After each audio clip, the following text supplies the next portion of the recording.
భారీ చిత్రాల క్రియేటివ్ దర్శకుడు రాజమౌళి సినిమాలు చాలా అందంగా, చాలా బాగా తీస్తాడని పేరు.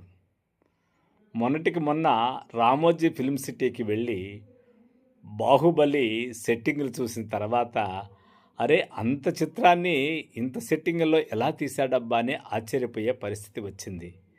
నిజంగా గ్రీన్ మ్యాట్‌లో తీసేటువంటి ఆ సన్నివేశాలు అవన్నీ చూస్తే అక్కడ చేసినటువంటివి ఒక ఆటలాటలాగా అనిపించి చూసేవాళ్లకు చాలా చాలా చిన్న పిల్లవాళ్ళ వ్యవహారంలాగా కనిపించేది. అయితే సినిమాలో ఆ విజువలైజేషన్ చూసినాక మతి పోయినంత పని అయితుంది. అంతవరకు రాజమౌళి 'బాహుబలి' వరకు బాగానే ఉండింది కానీ, ఇప్పుడు వచ్చే సినిమాల్లో చూస్తే ఏది ఏఐనో, ఏది గ్రీన్ మ్యాటో, ఏది ఒరిజినలో, ఏది డూప్లికేటో అర్థం కాకుండా న్యాచురల్ ఫ్లో అయితే పోయింది. సినిమాని చూసే అనుభవాన్ని కూడా ప్రేక్షకులు కోల్పోయే పరిస్థితి అనుభవానికి వస్తోంది.